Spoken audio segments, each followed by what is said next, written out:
Good morning. Good morning. Good morning. And Happy New Year.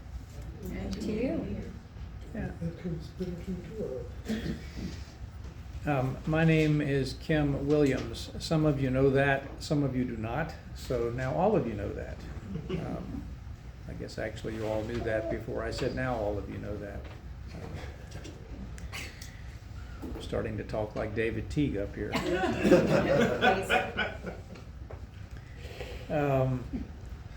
Thank you for the invitation.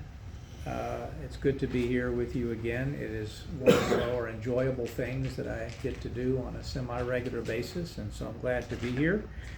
For those of you who don't know me, a bit of brief background actually fits real well into what I wanted to talk about today.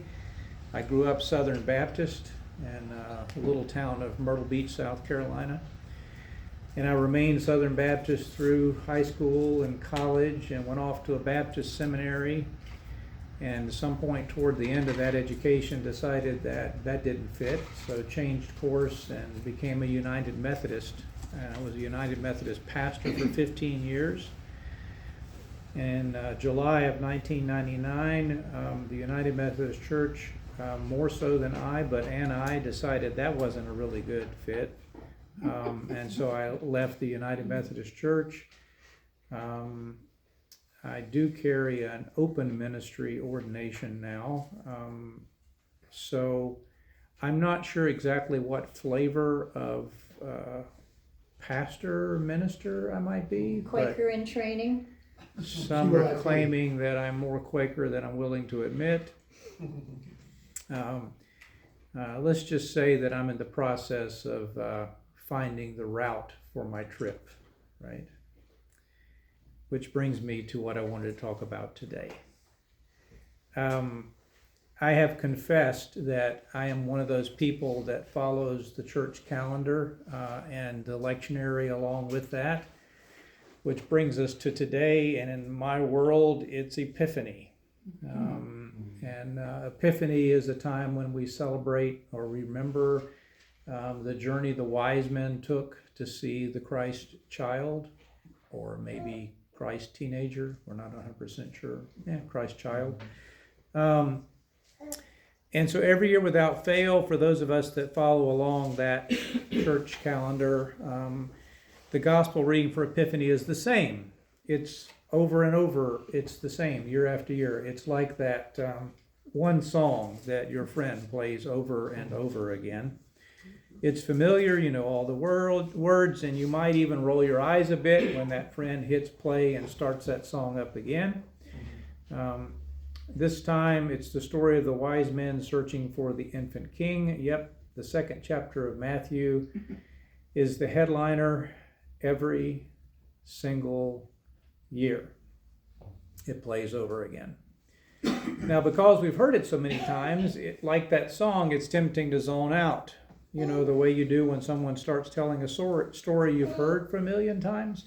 My stepfather his name was Estes. He was very guilty of this. In fact, when we would get together on family occasions, on holidays, the kids and grandkids would play a game. We knew that there were certain things we could say that would trigger certain stories. For instance, if you said anything about getting a promotion at work and paused, there was a story that would come that he would tell about the time he turned down, he quit a job because he was told he didn't have the education needed to get a promotion at the next level. So, like those stories that we've heard a million times and the people that are telling them, we tend to zone out, maybe make a little fun of it. But this story deserves another listen. Why? Because like that favorite song and that often repeated story, sometimes the meaning gets a little deeper when we truly pay attention. So let's dive in. In the time of King Herod, after Jesus was born in Bethlehem of Judea, wise men from the east came to Jerusalem asking, "Where is the child who has been born King of the Jews? For we observed his star at its rising and have come to pay him homage." When King Herod heard this, he was frightened, and all Jerusalem with him. In calling together all the chief priests and scribes of the people, he inquired of them where the Messiah was to be born. They told him, "In Bethlehem of Judea, so it has been written by the prophet. O you, Bethlehem, in the land of Judea, are by no means the least among the rulers, and from you shall spring forth a ruler who will shepherd my people, Israel." Then Herod secretly called for the wise men and learned from them the exact time when the star had appeared. Then he sent them to Bethlehem, saying, "Go and search diligently for the child, and when you have found him, bring me word so that I may also go and pay him homage." When they had heard the king, they set out, and there ahead of them went the star that they had seen at its rising, until it stopped over a place where the child was. When they saw that the star had stopped, they were overwhelmed with joy. Upon entering the house, they saw the child with Mary, his mother. They knelt down and paid him homage. Then, opening their treasure chests, they offered him gifts of gold, frankincense, and myrrh. And having been warned in a dream not to return to Herod, they left for their own country by another road. So there's a lot going on here. First, let's talk about these wise men, aka the Magi. Scholars tell us they were Zoroastrian astrologers from Persia. That translates into they were stargazers from what is modern day Iran. Think about that for a moment. There's a whole message there. And they brought gifts for the baby Jesus that were, well, unfamiliar to us. Gold, frankincense, and myrrh. Not exactly what you would have on anyone's baby registry. My son and his wife were expecting their first child. She sent me a link to her baby registry. I should say their baby registry. Maybe it's the baby's baby registry. I don't know. The registry. And I began to scroll through it. Oh my gosh. I cannot believe the number of things that are available nowadays for first-time parents. There are monitors that play quiet sounds that you use essential oils with to create mists that help the baby sleep, and there's clothes that you wrap them up a certain way, and contraptions that you wear, and there's a stroller for running with your child and a stroller for mountain climbing with your child, and the stuff goes on and on. But gold, frankincense, and myrrh are not exactly what we might think of a baby register. Imagine Mary opening that and going, "Oh, wow, thanks for the embalming spice." And centuries of tradition have assigned deep symbolism to these gifts. We just heard it in one of the hymns that we sang. Gold for royalty, frankincense for divinity, myrrh for the foreshadowing of Jesus' death. But let's be honest, that's probably not what it was about at all. These guys probably just brought what they had lying around that could be useful. So you might think of these in first century terms as the equivalent of gift cards, Tylenol, and essential oils. They were brought by the Magi. And incidentally, we don't know how much. Was it gold or gold that they brought? We don't know. Still, these weren't random gifts from random people. The Magi knew that they were in the presence of someone extraordinary. They saw a king, not just any king, but the king. And their response? They worshiped. They didn't just snap a selfie with the baby and move on. They knelt, gave homage, poured their hearts into this through the gifts. But here's the thing. Before we give these wise men too much credit, let's realize, and this is that nuance that we don't get all the time when we read this story.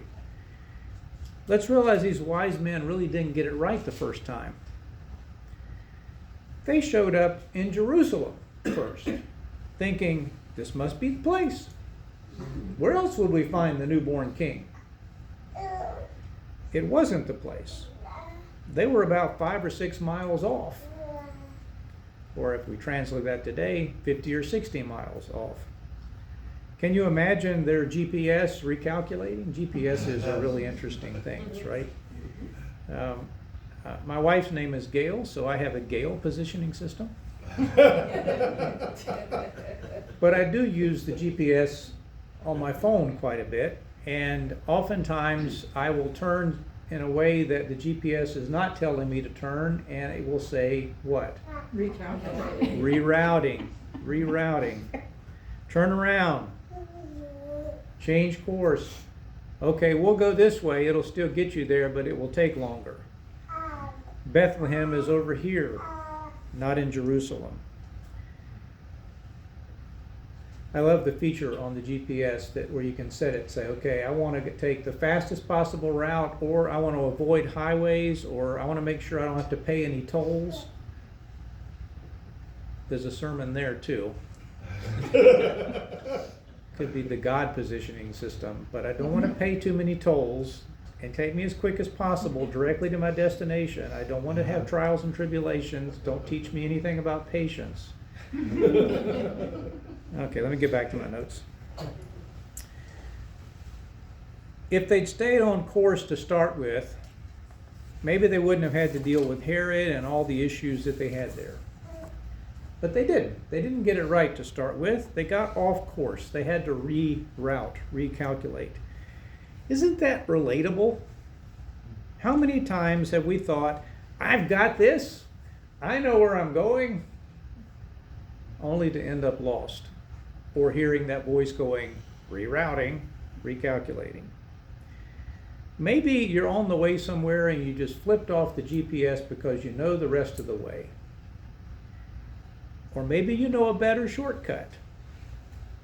I've done that a time or two. Or the GPS is telling me to go a different way than it usually tells me, and I'm like, no, I don't want to go that way. I want to go the way I normally go as I barrel down south on 52, only to find out I'm now stuck in a traffic jam because it was an accident, and bless the GPS, his heart was trying to help me to avoid that. But here I am stuck. Or maybe in life you followed what seemed like the right path at the time. Southern Baptist, United Methodist, Quaker. Or maybe you find what seemed like the right path for career, a move, relationships, priorities, a brilliant idea, only to find yourself completely off track, finding yourself in a true mess and forced to realize that here I am in a mess, and my best reasoning got me here. The Magi course corrected. They rerouted. That's the first lesson we can learn from them. Sometimes we just have to change our direction. The second lesson we can learn is when they saw the star stop over Bethlehem, they didn't stand there beating themselves up because they had taken a detour. They didn't beat themselves up because they had taken a detour. They didn't let fear or frustration take over.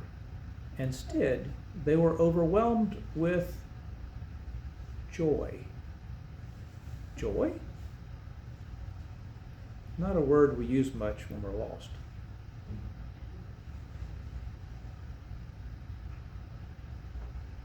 I purchased a car for my wife recently. Well, I put that way. She bought her car. I just helped her select it and get it. And it's an electric vehicle. She's had an electric car for a while. Wanted another one, so we bought another all-electric car. But when it was a pre-owned, and when we checked things out, it didn't have a charging cable with it. And so I told the dealership, be happy to buy the car, need a charging cable. And they were like, well, a lot of times electric cars don't come with charging cables anymore. And I'm like, what? Anyway, we had a discussion about it, and I realized that those things cost about $400. And so I negotiated with them that they would provide me with the charging cable. I would pay them $200. I thought that was a pretty good deal. So I did that. The charging cable came yesterday. It is the cheapest, lowest amperage charging cable that you can purchase for that vehicle. It's not what we need. And I was so frustrated. And I remember thinking, I should have known better. Doggone it.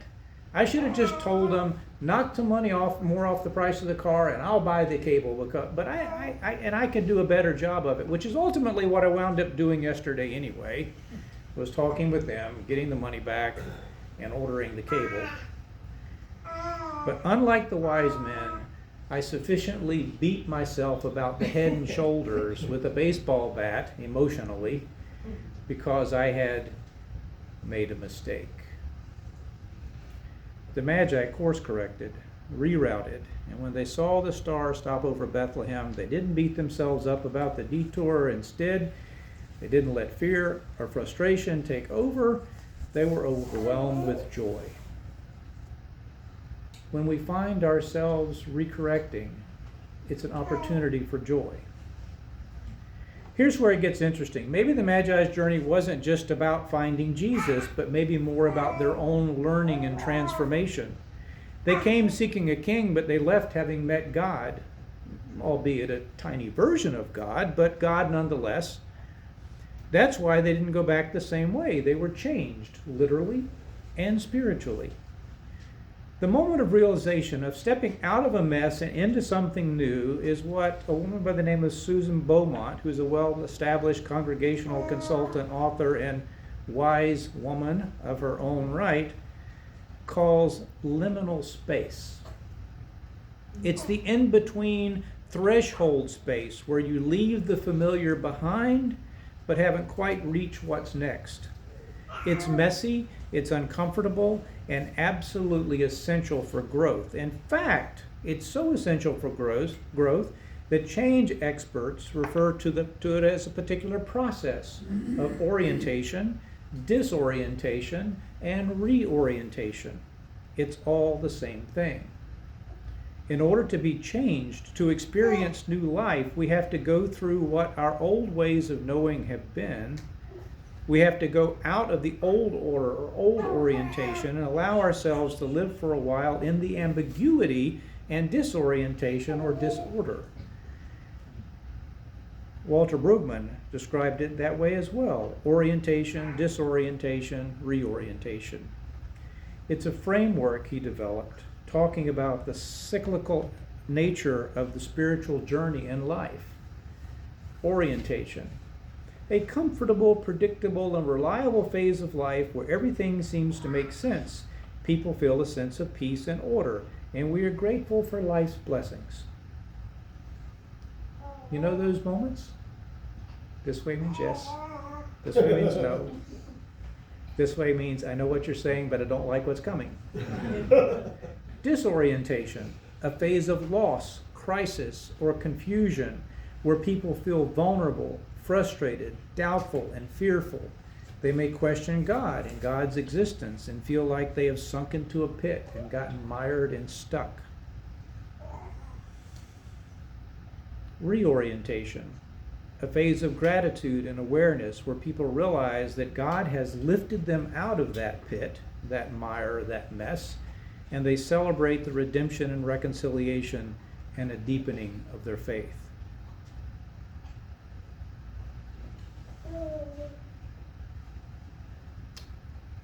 Are you open to the fact that those threshold moments are a part of life? Are we open to the possibility that we may be having a threshold moment right now? Standing in that liminal space between the comfort of what we have known, but something that really isn't working anymore, and the uncertainty of what's ahead. But here's the good news. Christ meets us here in the mess, in the ambiguity, in the liminal space. The same star that guided the Magi shines for us, pointing the way, gently speaking and nudging us through spirit. Rerouting. So what does that mean for us? Are we ready to embrace the journey even if it takes us down unfamiliar roads? Are we willing to trust that God is leading you towards something new and life-giving? It's a new year. Maybe we check and make sure our GPS is plugged in. and that we've got the settings the way that we need them to be, and we move forward, allowing it to guide us. Let's resolve to look for Christ in unexpected places. Let's keep our eyes open for the light that will guide us, not just to Bethlehem, but to the fullness of life that God has planned for us. And when we find that light and realize we were a little off course, let's follow it with joy, even if it means taking a different road home.